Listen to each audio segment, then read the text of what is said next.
Ini pertanyaan saya, ketika antum membuka kitab Kifayatul Awam ini membuka secara komprehensif atau comot-comot? Sebelum saya ke Pak Andonis, Enggak, Tuhan.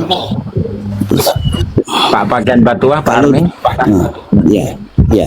Kalau saya dulu waktu di pesantren itu sudah tamat itu dan pelajari di kelas 1 itu kan, Kifayatul Awam itu masalah sifat 20 itu kan di sana memang disebutkan di situ kan pembatasan wajib. Berarti selain dari yang 20 itu pun juga wajib. Itu tidak termasuk pada yang wajib kan? Selain di luar dari yang 20 itu. Nah, sekarang kita memahami bahwa yang wajib itu kan sudah dimaklumi, kita sama-sama memahami bahwa itu yang wajib kita yakini terhadap Allah Subhanahu wa taala kan? Seperti itu. Adapun yang lain berarti kan tidak wajib, bisa mungkin pemahaman orang bisa sunnah, mubah, entah yang atau yang lain ya kan? Enggak ada sunnah itu. Beda disiplin, beda pannya. Begini, enggak. Bukan itu, enggak. Maksudnya saya jelaskan lagi. Di situ kan disebutkan yang wajib 20. Wajib 20. Berarti yang lain kan enggak wajib kan, itu pemahamannya. Iya. Itu Nah, ya, kan gitu. Ya. Tapi ingin saya ulas dulu sebentar. Ya. Begini, di kitab Kifayatul Awam itu ada perkataan begini. Qala Imamul Haramain, inna fama hadhi salasah hiya nafsul akli. Faman lam ya'rifa ay lam ya'rif manal wajibi wa manal mustahili wa manal jaizi falaisa biakilin. Jadi Imam Haramain itu berkata, sesungguhnya pahaman yang tiga, yaitu yang wajib, mustahil, dan jaiz itu adalah akal itu sendiri. Maka ketika orang itu tidak mengerti makna wajib dan mana mustahil wa mana jaiz di situ, maka orang itu orang yang tidak berakal. Seharusnya dari sini kitab Kifayatul Awam itu sudah kritis ya terhadap jenengan-jenengan yang buka secara comot-comot. Apalagi Pak Pakaian Batuah itu mengatakan sudah hatam. Kalau antum sudah hatam, maka antum tidak akan pertanyakan lagi apa korelasinya dengan Asmaul Husna dengan sifat 20. Sifat 20 di sini kita membahas sifat zat. Kemudian Asmaul Husna itu sifat af'al. Nah, terus kemudian Asmaul Husna itu nanti include kepada kudroh, irodah, dan sifat jaiz. Nah, ini yang menjadi pertanyaan saya, kalian para salafi wahabi membuka kifat tapi kok masih blank seperti ini. Ini yang dibuka di mana coba? Apakah benar-benar katam atau memang membuka untuk mengkritisi? Coba jawab ini dulu. Ya, ini bukan mengkritisi, cuma sekedar bertanya aja, karena di sana ada keraguan gitu kan, yang menimbulkan keraguan di situ. Masalah kita beriman dengan Allah, beriman dengan nama-nama dan sifat Allah itu, ya kan? Mungkin pertanyaan saya kepada Bapak Aswaja itu, Pak Kiai gitu kan, bagaimana antum ketika mengimani sifat nama-nama dan sifat-sifat Allah? Kalau kami kan setelah dulu ibaratkan ya tobat dulu, tobat dari Aswaja gitu kan. Tobat itu masih hakam. Jadi begini Pak. Ya. Jadi begini, ketika yang sampean membuka sifat Kifayatul Awam, di situ kan sudah dijelaskan ya bahwa di situ apa yang disebut wajib dalam Kifayatul Awam, Pak? Enggak, kalau akui dah lama sekali dah tahu waktu kelas. Saya jawab, kalimat itu kan yajibu ala itu kan ya dulu ala apa iqab gitu, pakai bahasa Arab. Nah, ya dulu ala iqab. Bahasa Arab amai itu aneh-aneh. Ini saya jelaskan dulu Pak Batuah. Pak Batuah begini, Pak. Ya, silakan. Ini ya. Wajib di situ adalah huwallazi la yusawwiru fil akli adamuhu. Ya, itu wajib pada Kifayatul Awam. Wajib di situ ialah ketika ia tidak ada pada akal. Iya, pertanyaan saya, kenapa hanya disebutkan memang wajib la yusawwiru fil akli adamuhu. Iya, tidak tergambar pada akal tidaknya, berarti kan ada gitu ya. Berarti yang lain ada. Nah, kenapa hanya dibatasi 20 yang wajib? Kenapa tidak disebutkan? Kalau seandainya memang sabar memang diakui, Ar-Rahim, terus kemudian Allah punya sifat marah pun diakui oleh orang-orang Aswaja. Nah, kenapa tidak dimasukkan sekalian? Kenapa Itu hanya masuk dibatasi pada itu? itu masuk Bahwa barang jaiz. ya itu masuk kepada kudrot, irodah dan juga jaiz. Sekarang saya tanya Bapak ya. Ya, Pak, sekarang ya baik. ketika Berarti sabar itu tidak Tuhan wajib marah. ya Allah. Sebentar. Nah, Tuhan ya. marah kepada Bapak itu wajib atau jaiz? Nah, ketika misalkan, baik. Ketika Allah Jangan melihat dijawab ini dulu. Ya. Tuhan marah kepada Bapak ini wajib atau jaiz? Ya, ketika seorang hamba Jawab bermaksiat, dulu. itu Tuhan ya. marah kepada Bapak ini wajib atau jaiz? Enggak, pertanyaan. Jawab dulu Bapak. Biar clear Bapak. Biar clear Bapak. Jawab. Dia sudah buka Kifayatul Awam. Tenang. Nah, Saya jawab. Marahnya Saya jawab Tuhan sebentar, terhadap sebentar ya, Bapak saya jawab itu ya. wajib atau jaiz? Oke, saya jawab sebentar. Jadi al-wajibu la yusaddiqul aqlu adamahu. Akal tidak membenarkan tiadanya. Ketiadaannya. Oke, wal jaiz yusaddiqul aqlu yusaddiqul aqlu adamahu wa wujudahu gitu. Ya. Jadi definisinya berbeda-beda. Mungkin maknanya sama aja gitu. Tidak sama Pak. Yang pertanyaan saya tanyakan tadi, biar ini nggak kemana-mana.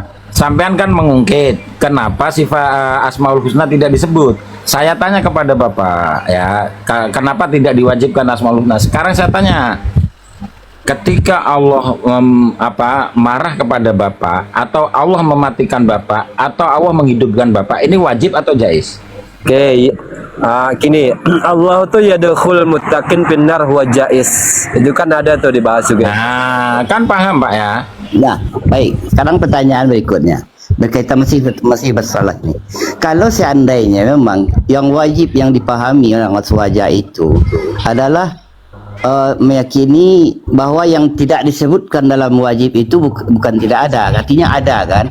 Nah, kenapa digolongkan kepada jaiz kalau memang disebutkan makna wajib? Dari tadi itu saya kan sudah bertanya. Gini Pak, makanya saya biar nggak bulat terus Pak, biar nggak bulat terus gini.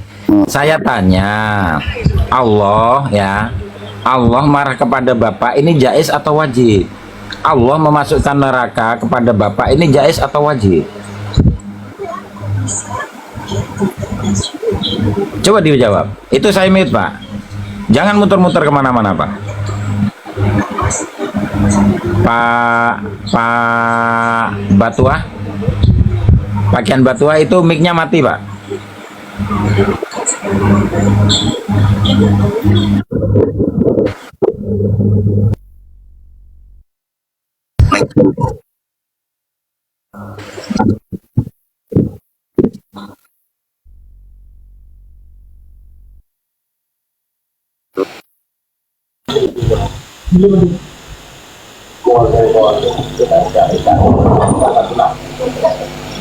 Kita lupa. Tahu pokoknya.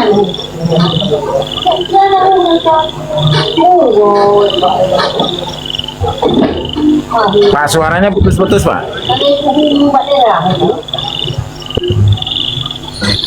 Suaranya putus-putus.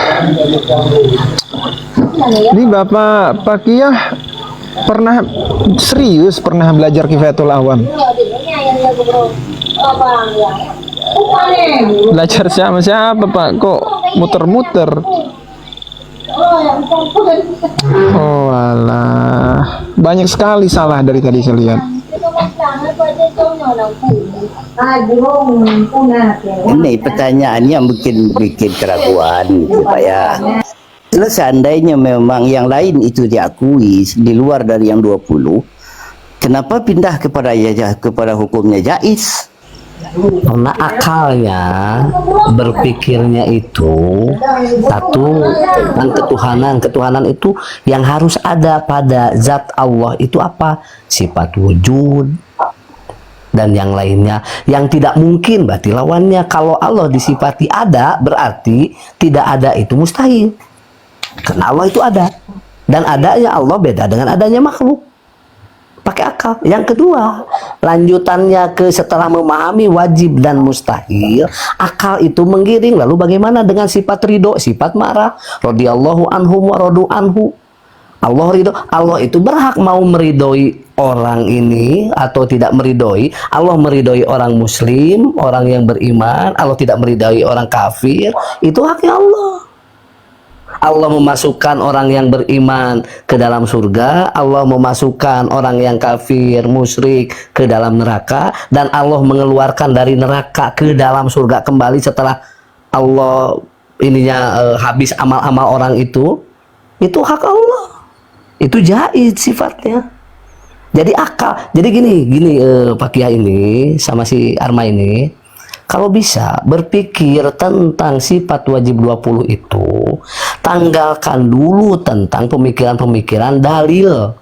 Tapi pikirkan itu sebagai satu, Pak Kiai dan si Arma ini sebagai anak kecil yang perlu pemahamannya itu tidak perlu dengan hadis. Anak kecil nggak perlu hadis, nggak perlu ayat. Apalagi orang-orang Nasrani atau orang-orang ateis. Banyak orang yang masuk Islam gara-gara memahami ini sifat wajib. Oh iya ya, sifat ketuhanan ini ada, yaitu wujud, lawannya Adam, yaitu tidak ada. Oh iya, akal yang mana? Dan para ulama melakukan istiqro itu memang bukan batasannya, baru mampu sampai 20 yang secara akal. Kalau mau menambah silakan tambah, sekalipun nanti ada yang mukhtalaf tentang sifat idrok itu ada. Tapi para ulama itu yang dihadapi oleh Abul Hasan Al-Asy'ari itu adalah orang-orang yang daya nalar logika empirisnya jalan, yaitu di zaman Mu'tazilah kan dulu. Jadi selalu pakai akal dulu. Jadi tidak pakai nakal. Kalau pakai nakal belum apa-apa, akal nggak dipakai. Oh ini hadisnya begini, padahal hadis tidak bermaksud begitu. Sehingga disebutkan ada di dalam ucapan para ulama, Ibnu Mubarak atau Sufyan bin Uyainah menyebutkan al hadisu madillatun atau madallatun illa lil fuqaha. Redaksi hadis itu kalau dipahami oleh orang-orang yang nggak paham ilmu hadis, ulumul hadis dengan asbabul wurudil hadis, dengan biografi para ulama ahli hadis dan muhadisin dan ahli fikihnya, pasti akan menyesatkan illa lil fuqaha, kecuali orang yang mendalam tentang pemahaman hadis itu, yaitu para ahli fikih. Jadi hadis itu jangan sampai diracuni. Orang baru nemu hadis, oh iya ini ada hadis dari bangkit dari sujud harus mengepalkan tangan seperti orang yang melipatkan ini ketika membuat adonan. Itu menemukan hadisnya batil, dhaif. Jangan asal nemu hadis ditempelkan. Berapa banyak hadis, ribuan. Imam Ahmad itu sampai hafidho alfi hadis, 1 juta hadis hafal. Ini baru hafal 2 hadis, baru ikut kajian yang atas nama manhaj salaf, tapi udah menyalahkan orang yang sudah memahami, mempelajari ilmu hadis. Kan aneh. Nah sekarang nih Pak Kiai Andanusi tadi disebutkan untuk masalah ini kan, jangan kita tanggalkan dulu dari maksudnya gimana itu? Kan ini maksudnya berbicara sifat wajib itu. Ya sudah. Ya. Berbicara sifat wajib tunggu ya, ya belum selesai. Silakan. Ini kan ya ini kan perkara akidah. Tadi Bapak menyebutkan, Pak Kiai sebutkan, oh tanggalkan dalil-dalil dulu. Terus ini bagaimana pemahamannya ini? Bukankah ini perkara akidah yang seharusnya tentu kita pahami ya berdasarkan dalil-dalil gitu kan, baik dari Quran ataupun hadis-hadis gitu kan. Nah sekarang tanggalkan dalil ini maksudnya gimana ini? Ini perkara akidah. Ini kan berarti kan akal yang dimainkan itu kan? Sudah. Akal saja yang digunakan. Terus Pak Bernarasi mau bertanya. Pak Kiai ini mau bertanya atau mau ceramah? Nah, itu ya saya tanya. Kalau bertanya, kami sudah tangkap. Bang Pak Kiai sudah tangkap maksudnya. Pengen dijelasin atau tidak? Ya, nah ya sekarang dijelaskan ya. Iya, ini yang pertama, terus yang kedua itu ya. Kalau udah. Yang kedua, ya. Atau satu-satu lah dulu. Ya, baik, satu-satu dulu. Ya Pak Kiai udah. Ya, ya dah. Semoga Allah membukakan hati Pak Kiai dan pikiran Bapak Pak Kiai ya. Jadi begini. Ya, semoga kita semua dibukakan petunjuk oleh Allah. Amin ya Rob, amin ya Rob. Nah, jadi begini. Para ulama kembali lagi. Kalau tuntas tadi membaca Kifayatul Awam itu pasti nggak akan muncul pertanyaan yang aneh-aneh. Karena sudah dipahami oleh para ulamanya, para kiainya, sudah disampaikan secara logis empiris. Kalau bahasa kuliah itu masuk akal, tidak bisa dibantah secara akal. Jadi begini, ketika berbicara tentang sifat wajib, tidak ada penamaan-penamaan yang ada itu sifat nama-nama Allah al-asmaul husna. Dalam hadis ini 99 dari mulai ya Allah ya Rahman sampai as-sabur 99 dihafal. Tidak begitu. Ini orientasinya mengajak berpikir orang-orang yang terlalu kebablasan mempertuhankan akal. Jangan dikira sifat wajib ini nanti nggak ada dalilnya, ada dalilnya, tapi di pas masuk awal itu, gerbang itu, tanggalkan dulu, karena dalil yang ada di setiap orang itu berbeda. Kalau orangnya dari sebelumnya sudah banyak racun dari pemahaman distorsinya orang-orang talafi, nanti akan seolah-olah ini akal tidak menerima karena adanya dalil, dibantar-bantarkan. Sementara Abul Hasan al-Asy'ari dengan Asy'ariyah yang lainnya itu menyebutkan itu untuk mengajak berpikir logis. Seperti anak kecil kan nggak bicara tentang hadis, atau orang Nasrani, atau orang ateis, atau mulhid, atau orang non-muslim, nggak berbicara dalil, berbicaranya pakai akal logika dulu. Nah, setelah dipahami, oh iya, logika tidak bisa menolak apa yang disampaikan oleh para ulama tentang sifat wajib. Setelah itu baru mendekat ulama, disampaikan ini loh dalilnya kenapa Allah disebut wujud, kenapa Allah itu ada qiyamuhu binafsihi, kenapa Allah itu ada mukhalafatul hawadisi, kenapa Allah itu tidak mungkin ada Adam.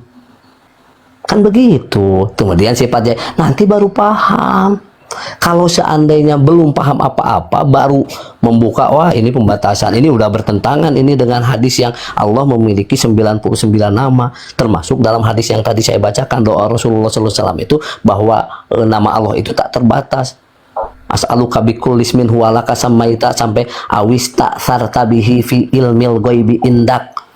Aku berdoa kepadamu ya Allah dengan nama-nama yang engkau sendiri menyembunyikan di pembendaharaanmu. Nama-nama itu tidak kau ajarkan kepada orang yang ada di muka bumi, yaitu para nabi dan rasul, dan tidak kau turunkan kepada kitab-kitab suci, baik itu Zabur, Taurat, Injil, maupun Al-Quran, maupun Al-Hadis Nabi. Kan itu tidak pembatasan sebenarnya. Kalau tadi gerbang itu ada di 20 dan jangkauan akal sampai ke situ. Begitu. Nanti ini Bapak Pak Kiai yang bisa berselancar nanti cari di YouTube sebentar. Cari di YouTube pembahasan itu udah dikumpas tuntas oleh Yai Abdul Wahab Ahmad atau Ma'ruf Hozin atau yang lain. Jangan membacanya yang Abadrus Salam, yang kucing, kopi kucing, nggak nulis kemana-mana itu nantinya. Begitu maksud saya. Yang lain boleh. Berarti yang 20 itu kan tidak ada dalil. Tambahkan Ustadz, gimana? Boleh ya. Tambahkan begini, maksud dari ini yang sependek saya pahami, maksud mentanggalkan dalil itu seperti ini, Ustadz. Ustadz siapa nih? Ustadz Paki ya. Jadi antum harus tahu bahwa tata cara ulama dalam mengajarkan suatu fan ilmu, khususnya ilmu-ilmu yang fardhu ain, ilmu dasar, kepada masyarakat awam, itu dengan cara menghidangkan khulasah, kesimpulan-kesimpulan, intisari, tidak disertai dengan dalil dulu. Bukan bermakna tidak ada dalil. Mau dalam berbagai macam ilmu apapun itu, dalam akidah, dalam fikih, dalam tasawuf, itu semua diberikan kesimpulan dulu. Contoh seperti fikih. Dulu kita pas kecil belajarnya rukun sholat ada 13, ada 14. Ada nggak disebutin dalil? Oh, niat, dalilnya innamal a'malu binniyat. Kemudian takbir, dalilnya ini. Fatihah, la sholata liman lam yaqra' dan lain sebagainya. Kan nggak ada. Bukan bermakna tidak ada dalil. Begitu maksudnya, Ustaz. Jadi kalau untuk dasar, memang ulama itu menghidangkan kesimpulan-kesimpulan yang mudah dicerna, gitu maksudnya. Kemudian Ustadz, tentang yang di awal, dalam ilmu tauhid itu wajib itu ada dua definisi. Ada wajib secara fikih, mayusabu ala fi'li wa yu'aqabu ala tarkih, ya. Perkara yang dikerjakan dapat pahala, ditinggalkan dapat dosa. Itu wajib secara fikih. Kalau wajib secara tauhid atau secara akli, ma la yatasawwaru fil akli adamuhu. Hal yang enggak masuk akal, hal yang perkara yang tidak masuk akal kalau perkara itu enggak ada. Segala sesuatu yang tidak masuk akal kalau perkara itu enggak ada. Contoh Allah, Tuhan itu enggak ada, enggak masuk akal. Enggak masuk akal, ada makhluk, enggak ada pencipta. Itu namanya wajib Tuhan ada, gitu. Jadi harus dibedakan. Kemudian dalam Kifayatul Awam juga ada kata-kata wa mimma, sebagian dari sifat-sifat yang wajib pada Allah Subhanahu wa taala itu ada 20. Sifat yang wajib pada Allah itu banyak sekali, nggak terhingga. Sifat yang mustahil juga banyak, nggak terhingga. Cuman kenapa 20? Kenapa 20? Karena di sini disebutkan oleh para ulama, karena itu taklifnya hukum kita. Jadi bukan bermakna hanya to itu, tidak. Di sini diperhatikan, yajibu fi haqqillahi kullu sifatin min sifatil kamalil wal ijlal. Fa sifatuhul wajibatu, yani idzan katsiratun la tuhsa wa innamal wajibu hifdzuha wa ma'rifatuha isyruna. Sifat kesempurnaan dan keagungan Allah itu banyak sekali, nggak terhingga. Hanya saja yang wajib untuk dihafal dan dikenal oleh semua mukallaf itu hanya 20 untuk dasar. Oh, saya pengen belajar lebih, silahkan. Nah, nanti baru masuk sifat-sifat yang lain. Karena sifat itu pembagiannya itu ada sifat nafsiyah, salbiyah, ma'ani, ma'nawiyah, khobariyah, kemudian fi'aliyah, kemudian kamaliyah, seperti sifat Asmaul Husna, itu sifat kamaliyah Tuhan. Istiwa yadullah itu sifat kabariyah namanya. Gitu. Jadi yang wajib untuk orang awam dulu itu sifat 20. Nanti atau yang disebut dengan i'tiqad 50, naik lagi i'tiqad 70 gitu. Jadi kayak kita naik kelas gitu loh maksudnya. Gitu Ustaz. Sebenarnya Ustadz Batuah, kita adil ya. Adilnya itu begini. Kita kan sudah memberi penjelasan tentang kritis Anda terhadap sifat 20. Sekarang yang ingin saya tanyakan, kenapa tauhid hanya dibagi menjadi 3, sedangkan di situ ada Maliki Yaumiddin. Ada ulama yang mendefinisikan itu tauhid mulkiyah. Ada lagi wa atiullah wa atiur rasul. Di situ ada dikatakan tauhid mutobah. Kemudian ada lagi Allahu Ahad. Nah, itu disebut wahdaniyah. Kenapa Wahabi hanya membagi menjadi 3? Coba Pak Armi dengan Pak Batuah dijawab kritis saya ini. Karena tadi sudah sekian lama kita menjawab kritis antum ya. Coba silahkan dijawab. Ya, mungkin untuk sekarang mungkin kesempatannya lain ya Pak Kiai ya. Saya mungkin bertanya aja dulu gitu. Gini, biar adil. Nah, keraguan-keraguan saya terhadap yang keyakinan aswaja itu kan belum terselesaikan gitu kan. Gini Pak. Kalau ya, untuk mengatakan selesai dan tidak selesai begini. Untuk mengatakan selesai dan tidak selesai ini memerlukan beberapa aspek ya. Yang pertama yaitu hidayah Allah. Nah, ini yang kita tidak bisa menuntuti. Terus yang ingin saya sampaikan itu, Mbok Yoho, ketika jenengan bisa kritis, terus sampean kritis, Mbok sampean jawab. ya mungkin ya kesempatan lain insyaallah gitu kan. Cuma sekarang ya pertanyaan, mungkin saya mengajukan pertanyaan aja dulu. Nanti sampean ajukan lagi pertanyaannya sedikit saja. Soalnya dari jawaban yang Pak Kiai tadi kan masih ada yang menyangkut gitu kan. Nanti gantian Pak, nanti saya selesaikan itu Pak. Nanti ada kiai kita yang akan menyelesaikan tentang itu. Sekarang dijawab. Biar kami juga bisa memahami. Di Quran itu ada Maliki Yaumiddin, para ulama juga menyebut itu definisi tauhid mulkiyah. Ada lagi wahdan, qul huwallahu ahad, di situ tauhid wahdaniyah. Nah, kenapa Wahabi hanya membatasi dibagi tiga? Coba jelaskan kepada saya. Bisa menjawab tidak?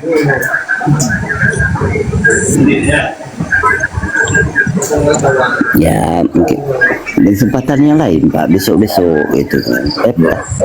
Sampai begini. Saya yang jawab, saya yang jawab. Oke, silakan. Jadi gampang jawab pertanyaan itu. Jadi jawabannya itu sudah jelas di Quran. Tuhan menyebut misalnya ilahin nas, itu kan masuk nanti dakhilun ala uluhiyah, masuk kepada tauhid uluhiyah.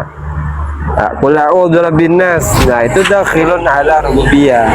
Ketika ada kalimat rabbi, ada kalimat ilahi, terus ada ya dulu ala sifat. Nah, itu kan yang diambil oleh guru-guru gitu. Sehingga terbagilah sifat. Justru itu Ustaz Armai. Jadi kan antum bilang qul a'udzu birabbin nas, Rabb itu menunjukkan rububiyah. Ilahin nas, ilah kan uluhiyah. Malikin nas, qul a'udzu birabbin nas, malikin nas dulu ya. Malikin nas, ilahin nas. Ketika di malikin nas kok nggak ada tauhid malikiyah gitu loh. Kalau memang dalil rububiyah itu dari An-Nas, Rabbin Nas, rububiyah, Ilahin Nas, uluhiyah. Terus Malikin Nas itu kemana? Kenapa nggak Malikiyah?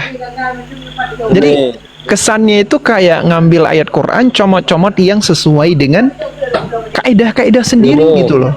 Asratu zikri ala nas tu rabbi wa ilahi. Jadi yang sering disebut manusia terhadap Tuhannya kalimat rabbi, kalimat ilahi. Jarang ada yang menyebut kalimat malik gitu. Jadi kita membahas tauhid itu bukan tentang banyak disebut orang atau enggak, tapi disebutkan dalam Al-Qur'an. Antum kan ngambil dalil dari rububiyah itu dari surah An-Nas, Rabbin Nas, uluhiyah dari Ilahin Nas. Terus Malikin Nas itu kenapa nggak ada tauhid malikiyah? Kita nggak berbicara tentang apakah masyarakat itu atau orang-orang banyak berbicara tentang Rabb dan Ilah, enggak. Kita bilang dalil. Quran menyebutkan Malikin Nas. Kenapa nggak ada tauhid malikiyah? Gitu maksudnya. Paham nggak Bang Armai? Coba Anda menghitung kalimat malik yang ada di Quran berapa? Kalimat jadi ini voting sama dulu. ilahi itu berapa gitu? Jadi kalau berakidah,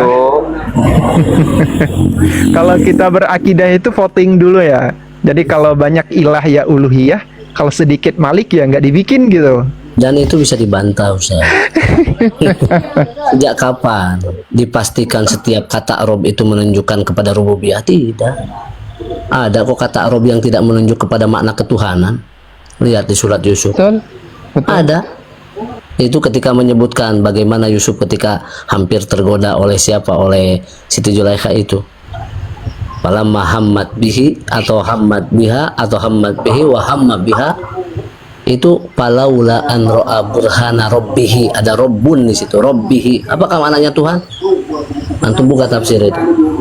Bukan. Yang kedua, makna rabbun itu bisa bermakna ilah. Jangan ngarang.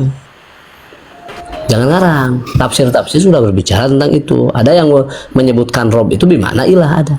Nah, adapun yang ditanyakan tadi tauhid mulkiyah karena maliki yaumiddin.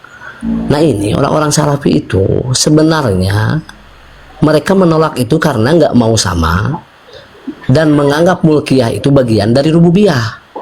Nggak mau sama dengan orang-orang orang-orang N11 NII. NII itu kalau dipelajari bagi orang yang pernah masuk ke itu, ke aktivis Harokah NII atau Darul Islam DITI, itu menyebutkan ada tauhid uluhiyah, rububiyah, tauhid mulkiyah, baru asma wa sifat. Nah, Salafi itu nggak mau sama dengan itu sehingga memasukkan mulkiyah itu ke situ. Jadi kalau nanya ada berapa kata mulkiyah, itu mau jadi ahli tafsir di mana? Mampu antum itu bahasanya gimana, Armai? Tapi unik loh Ustadz, unik. Ini pertama kali setelah sekian lama saya diskusi teman-teman bahwa penentuan tauhid itu dari voting. Jadi semakin banyak itu baru bisa dilahirkan